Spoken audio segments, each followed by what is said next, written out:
Hey guys, it's Trav back again, and on this video we're going to talk about iron farms a little bit more. And I got a little update tutorial for to help kind of just a new design, well, a remake of an old design. But anyway, what I really want to do with this video is kind of walk through building an iron farm with you guys to talk a little bit more about the mechanics, hopefully simplify some of these things. I know there was a lot of feedback on the last video, and a lot of people were having either it was working fantastic or it wasn't at all, and it was very frustrating for me because I want to, if I could give you guys an example that would work 100% of the time, then I would have done my job well. But I also understand there's so many problems with these kind of things where, maybe the villagers weren't unlinked to beds. Maybe they were brought in wrong. The farm wasn't designed correctly. That was too close to another village. There's so many variables. So I want to, hopefully I could do a better job in this video to reduce the likelihood that you're going to have a variable that's going to break your farm. That's what I want to do. And I want to address some of the common problems people run into when they're making iron farms. Because it really shouldn't be this difficult. But it is. It is just because they're finicky, and it's a shame. It's an absolute shame that we have to go through this much work and have a advanced degree in engineering just to understand how to get 30, 40 iron an hour. It's ridiculous. When people in Java can build, Hermitcraft worlds and Psycraft worlds, and we're over here just trying to get a couple iron ingots an hour. It's absolutely ridiculous, and this needs to be changed. But apparently Mojang just would rather us not have those kind of comforts on Bedrock. But anyway, I'm obviously getting off track here.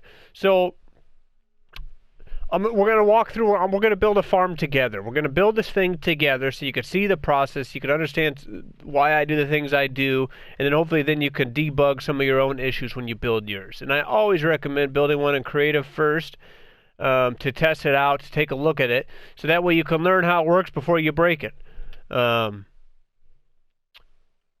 But I think that's just about it. Some of the problems people were running into from rebuilding the last one, I could not replicate. I couldn't get it to the same issues to show up no matter how much I've tried. And over the past few weeks, I've built dozens of these, and flat maps, and survival maps, and next to each other, not next to each other, and perimeters on glass floors. I've done everything I could trying to figure all these different variables out, and some things I couldn't reproduce. So let's just go with it, and we can talk more as we go. I'm building this over an ocean because that's one thing I wanted to cover. Some people are wondering, well, can I build this over an ocean? What's going to happen over an ocean? And absolutely nothing's going to happen over an ocean other than this. Other than you're going to get a ton of stuff that you probably don't want. But that's not a big deal. I mean, I've been AFK here for a few hours when I went and did some Christmas shopping. And then it's working, guys. It's absolutely working. This isn't sorcery or witchcraft. I just let this thing go while I was doing some shopping. So this is the only problem you're going to run into over an ocean, is you're going to get a ton of fish. So it is what it is. The cats, I got this question brought up a lot in the last video, and some people had some really good questions about it, and so I want to reassure folks that as of now, the cats spawning and dying have absolutely no influence on iron golem spawning. Nothing. Whether you kill them all like a evil human being, or you keep them alive, it has no influence on iron golem spawning. The only reason I asked people, are you able to get 5 cats to spawn, is because if you are unable to get 5 cats to spawn, period, then you're not going to be able to get golems. And that's because it takes 4 beds to produce a cat in a village. So if you can get 5 cats at the same time, 5 cumulative cats, you at least have 20 beds. And it takes 21 to get a golem to spawn. So if you're only getting 4 cats maximum, then there's not enough beds that are available and assigned to that village to produce a golem. That's the only reason I ask. You don't need to keep them alive. It's okay if they die. It's completely independent of the golem spawn rate. But I use that as a YouTuber to quickly gauge whether or not you meet the 1021 rule. Okay? And that's really all I'm going to say about cats for right now. We'll talk more about it as we get to building this thing. So this is just a double-decked one. Now, in this one, instead of having our villagers in the little chamber to the side, I've got them where they can access their beds. And from what I've noticed in all my testing over the last few weeks, this has given me the most sustainable results. Is having them where they could sleep, get up, sleep, get up, sleep, get up. And it's just, it seems to be working. Putting villagers in water is supposed to keep them from delinking their beds. I understand that. But I'm just telling you, it's over my head. There's for some reason I'm getting more reliable results putting them on their beds. But that means we have to change our design and we will lose a few spawning squares. But that's just the way it is. So let's get into building this thing. And I'm going to build a second one. You could still stack these, just like I showed before. So all you would do is you'd find your outside square, your outside spawning square of 1, and then you got to go 9 chunks in the other direction. Okay, so what are we at here? 731. So it'd be 875. Should be what I'm at. Yes. So that's 144 blocks, which is 9 chunks. Because at 144 blocks from, let's put this on day here, from outside to outside means I can AFK in the middle, and all the spawning squares are going to be loaded. That's what that means. So you could still have 2 of them, and you could still stack 2 more on top of the other ones just fine. None of that's changed. Okay, and if you want to know a little bit more in-depth on some of the mechanics, you can go back. I'll link in the description a video I did a few months ago on the Legacy Console Edition to describe exactly how the beds interact with the village boundaries and all that kind of stuff. And that might, go into the weeds further for you so you can help understand it. So I'll link that. Legacy Console to Bedrock, there's no difference. The only difference is to keep them loaded, you have to keep them within this 4-chunk simulation distance like this. That's really the only difference. And they're just as poor performing as they were on Legacy Console. Alright, so anyway, here's what we're going to do. I managed to make this a little bit cheaper. I've kind of redesigned it a little bit here. But we're going to start with the same spawning floor style. It's that same oversized spawning floor that I like to use, that I've been using for months, just because the golems are going to spawn in water. So anyway, what I have here is a 26 by 26 spawning platform. Okay, over the ocean. I got it up off the ground a little ways, so I don't have to worry about baddies or anything. Just 26 by 26. Now, in the last video on all my farms, I use slabs, and I've had no issues with that. However, some people and some of you have brought up very good points that you're finding better results using full-size blocks. So that's what we're going to use here. Now, I haven't found any code or any mechanic that suggests slabs don't work, because they work for me. However, to reduce possible variables, let's just go in full-size blocks. I've knocked out a 3x3 in the center. With this being a 26 by 26, one side's going to be a little oblong, but that's fine. Okay, this is going to be our drop chute. We're going to use a drop chute here instead of suspended lava blades, just to save on resources a little bit. Okay, so now what we need to do to keep this water in, you don't want to put water sources in the corners or else you're going to get infinity sources. So you're going to put a non-spawnable block there, glass or leaves. And then we could just waterlog stairs here, or you could put blocks behind it and just dump water. Hold on. Another emergency mute I had to do there. Anywho, stairs, whatever. You can put blocks behind and put source blocks here. That's fine. Same thing over here.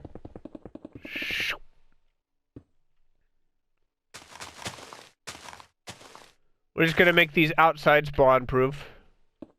You don't have to worry about using like fences or to stop golems from spawning there, because they're not going to spawn there.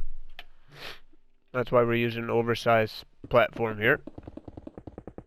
Alright, we got that all the way around. Now we're going to take gates, because water's not going to go all the way across this. And we could raise this floor up on the outside like this if we wanted to. And then that would make the one water source reach the whole way. But then it's going to affect spawning layers above it. So we won't be able to get a full-size double platform. So instead, we're going to lose a couple squares here and break our water. So let's go out. Kind of redundant number here. 1, 2, 3. Let's go out 4. 1, 2, 3, 4. So let's keep 4 open blocks between the sign and the stairs. We'll do that. Or between the gates. So we're going to use gates here. There's no collision on them. So they'll allow the golems and entities to come through. And just like that, all the way around. Alright, now, we need a temporary block in these corners to hold water. And then we need to open all these gates. Okay. Now, we got this in. We're not going to do anything with the water yet. So, as you work in here, you might want to light it up if it gets dark. We're going to have our drop chute here. Doesn't have to be glass. I'm just doing it so we can see.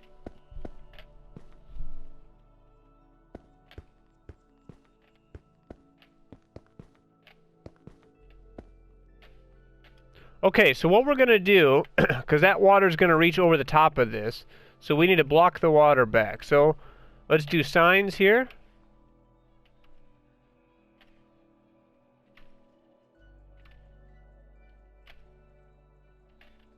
And then let's get a temporary block over here. We need a block to sit on top of this to stop the water, but it needs to be fireproof if you have fireproof on. So let's use iron bar. It's very small, so it'll allow the golems to fall in there easily, but it'll also hold the water back. So now we're going to leave another space, and then we're going to do the same thing here with signs, and this is going to allow our lava to sit right here. Nice lava blade. It's going to kill them faster than magma.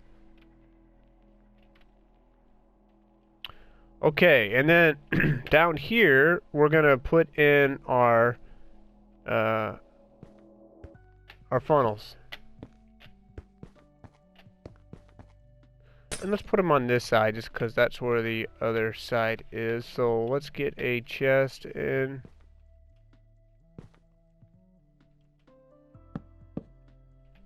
Oops. And then these can be... Oop.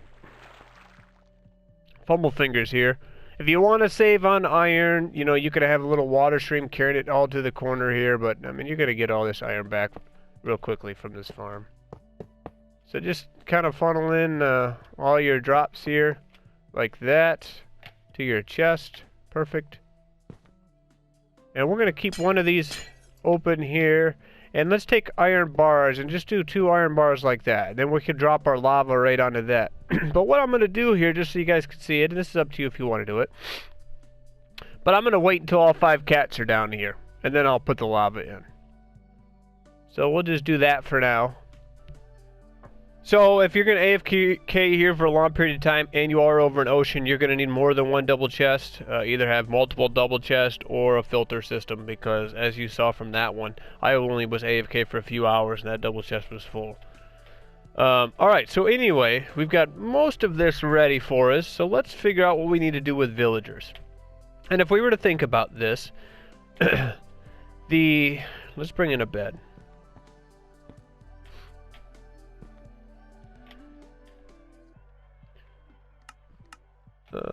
Let's see. If I have a bed here, I have 3 spaces below it. And remember, golems can spawn in a 6 vertical box, 16 wide and 16 long around a bed. That means 3 below is the max you can get, as long as there's a solid flat surface block down here a golem could spawn on. So I can't raise the bed any higher. If I bring the bed lower, so if I put the bed on this level, that would still spawn golems here. However, now the bed's going to be in a bad situation because the golems won't be able to go underneath it. So it's going to affect our little drop chute, especially since we got to fit 21 beds at least. So let's keep them at this level. And we want them to be as central as possible, because then, since a golem can spawn up to 8 blocks away from the bed that's designated at the village center, we want at least 8 blocks of spawnable area in the water streams around the beds. Alright, let's go ahead and make this daytime. Okay, so we want the beds at this level, and we're going to put them as central as possible. Okay? Just as central as possible over that.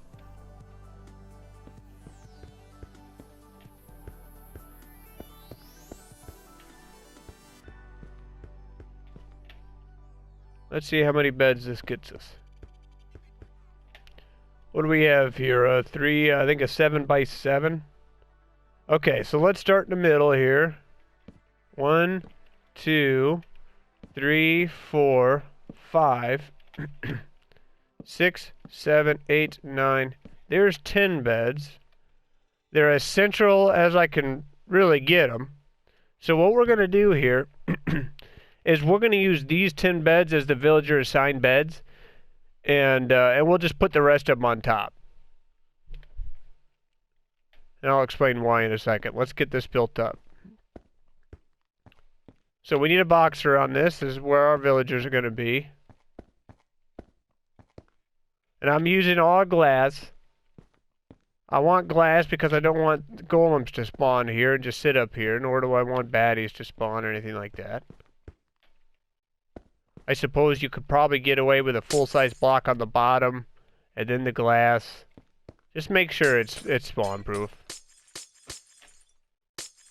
Actually, let's put these here. I don't want any of them glitching through the corners. Now, the reason I did this is just to keep them central. If I can lay down full 21 beds as we did before and spread them out a little bit more. But since we're moving everything to the villagers and everything to the center, if I spread these out, I'm going to lose spawning pads on the upper level. And that'll make sense once you guys see it. Alright, so what we're going to do now is we're going to go ahead and bring the villagers in and assign them to these beds. So we know that our village center is going to be one of these 10. And then we'll add the rest of them afterwards. So what I recommend doing is just bringing in 2 villagers, dropping them in here, and then just letting them breed in here until you get all 10. That's what I would recommend doing. It's just going to make your life a little bit easier, but you can always just cart them all in. That's fine too. So I have 10 beds. Let's start getting in villagers. Actually, I'm going to go ahead and bring this up one more level. I don't want any of them climbing out.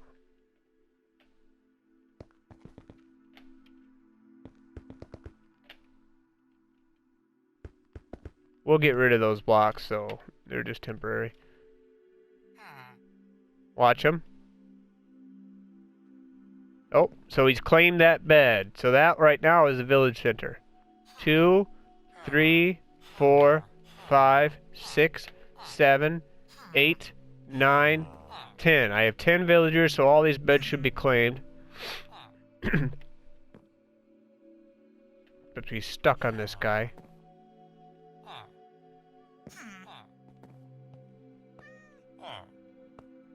Oh, criminy, just get over there. And let me wake this guy up. Wake this guy up. Alright, there you go. Everybody get in. Go on. There you go. We're going to cover them up. Kind of trap them in there. They'll be able to stand up, and their heads are going to glitch through this glass. They're not going to suffocate. At least they haven't for me. And then we'll throw the other beds. You could throw them on top. It doesn't matter where you put the rest of these beds, because you know your village center's there. You just need to make sure you have 21 beds. You can put them to the side. You can put them on top. Doesn't matter. We're just going to put them on top.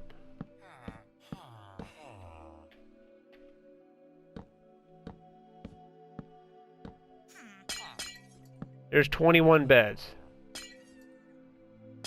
We could save a little bit of glass here by doing this. Now,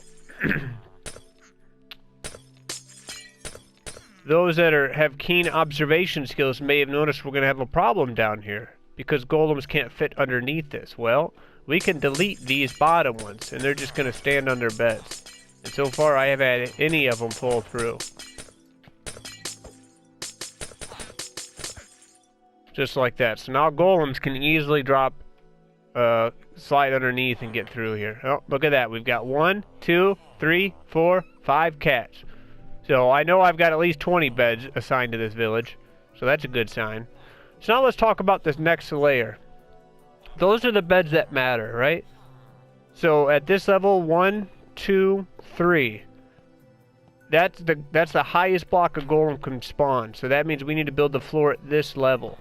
Oh, there's our first golem right there, guys. So for this to work, we need a 2-block gap for the golems to fall through. So we're going to kind of make a ring around this.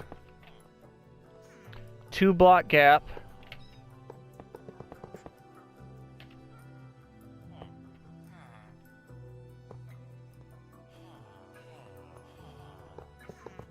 And we're going to go all the way around the center, allowing the golems plenty of room to drop through.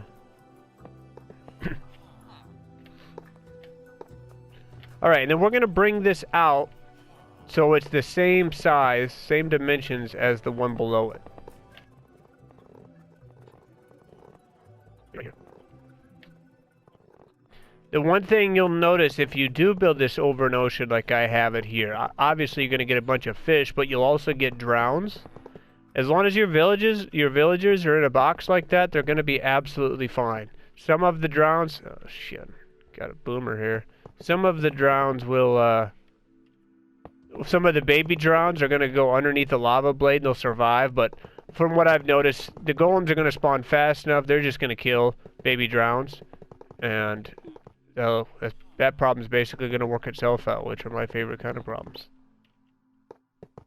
So that's why you might end up with a few tridents in your loot box. Which is cool, because you can use them for your trident killers.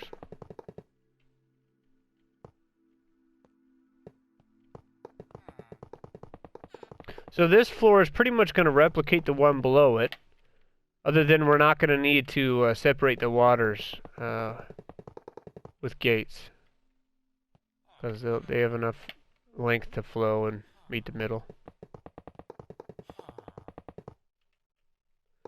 Now, it's not doubling your rates by adding a second platform, but you will increase a little bit. Maybe 10-15%. If this was a full platform, it would be 16% of total spawning spaces, but it's not a full platform. So, yeah, I mean, if you're getting 40 an hour, ideally, then you're about 4 of that you can accommodate to the upper platform, pretty much. And then we need to do the same thing we did down here. Not fill in the corners so we don't get infinite water sources all across the top.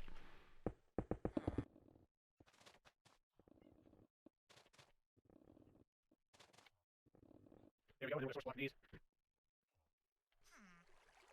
And if I did it right, I should reach there. I don't think I signed it. We'll find out. Now I'm having second thoughts. Yeah, I did. Okay, so we're going to need to sign these. That didn't take as long as spawning that first one. Sometimes it takes a while. I'm telling you, sometimes it could take an hour or more. It's just because it's based on random timing, you know? It's just like flipping a coin. Sometimes you could be unlucky and you know, flip heads 10 times in a row when all you want is tails. See them? So these guys aren't suffocating or anything. They can get up, they can go back to bed, it doesn't matter. Okay, so we got the top done, and obviously if you have this outside, you know, come up a few blocks and build a roof over their head. I would use bottom slabs just to protect them from lightning. Just build a nice little roof over their heads. Okay, so let's get this part done. We're going to source block all of these. Very nice. Source blocks on top of those.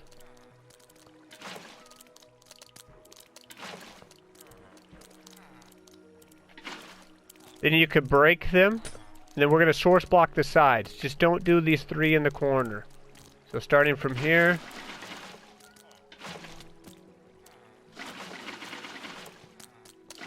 And you could source block every other. That's fine, because it'll make infinity sources in between. Or you could use ice if you'd like. Okay, so that should push everything nicely to the middle. Yet the water should be held back just like it is. So now we gotta grab 1 lava bucket. That's all we need for this build. Find our... Gosh, fish. And we're going to just carefully place it right on top of there.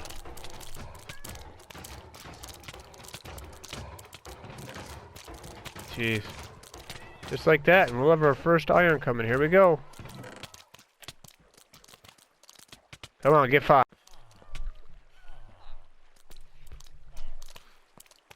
Alright, we got 5 for that one. So you get 4 to 6 per. 5's a good number. And that's why we say the average you're going to get is... Oh, there's the next golem already. On average, they're going to spawn about once every 6-7 minutes, right? So let's say you get 10 an hour, and you get 5 ingots per. Ideally, in perfect conditions, you're getting 50 an hour. But it all depends. That one only gave us 3, so, you know, it's going to fluctuate a little bit. Oh, we didn't get rid of these. We could break these. Oh, not that. Break these blocks. Then you can get out of here, little creeper. Go on. And that's the farm, guys. That's the farm. So at the end of the day, you need 10 villagers, 21 beds like we've always made. And just make sure your platform is 1, 2, 3, 4, 5, 6, 7, 8. At least 8 blocks in size from all edges of all the outside beds. So golems can spawn there, and they're still going to get flushed to the middle. And there's the top layer full of fish, and the bottom layer. Okay? So when you're putting, like, when you're doing 2 of them, like I said, just have 9 chunks between the outside edges of them. So 144 blocks outside edge to outside edge. All right? Be very careful when you're bringing your villagers in. And if you're making a quad farm design, just go up about 80 blocks, and that's layer to layer. So here to here would be 80 blocks. Here to here would be 80 blocks. There to there would be 80 block separation. Okay, and then just AFK in the center. So for this one, I'm going to AFK in the center of these 2, and then if I have to go up, if I do a quad, then I'm going to go up 40 blocks from the center here, and you're just going to have to kind of test a little bit, make sure you're keeping all the farms loaded in. Now, I do want to address bringing villagers in, because I think this is where a lot of people have difficulties. If you're just bringing a villager straight from a breeder over here, you're not only going to have an iron farm that's broken, but you're also going to break your breeder. The villagers need to have no beds assigned to them. So I'm going to link a video that I did a while ago on help minimizing villager issues. And if you do find yourself having problems with villagers and handling them, go back and check that out. But basically, you need to unlink their beds. And for a villager to be born, the parents are going to assign the bed before it's even born. Okay, so not only do they need food in the breeder, but they need an empty bed. And they're going to say, there's an empty bed, claim it, now have a baby. So before they're born, they have a bed assigned to them. To get them to unlink, you need to remove them from that village. So that means either move them at least 100 blocks away, or move them to another dimension. And then they have to spend the night there with no other beds around. So after a full night, their bed was unassigned, and now they're a villager with no bed. And then you have to carefully bring them here, making sure you don't pass other beds. Okay, so they don't just, claim another bed on the way. You got to be very careful with that stuff. So make sure you're staging them away from the breeder, letting them get unclaimed to their bed before you bring them over here. And I think that's really all I had to say about that. If you do have any questions, let me know in the comments below. Make one of these in creative first. Test it out a little bit. Hopefully, at least with this, you have an idea of what the principles are, so you could tweak to your liking. But I try to get to as many comments as I can, guys. I really do, and I have a very helpful community, so help each other out. Good luck with these. If you have any questions, comments, concerns, let me know. Other than that, guys, that's all I've got for you. Have a fantastic holiday. Merry Christmas, or whatever holiday doesn't offend you. And I'll see you all back in the next video. So if you think I've earned it, don't forget to support the video. As always, guys, this is Trav. Bye for now.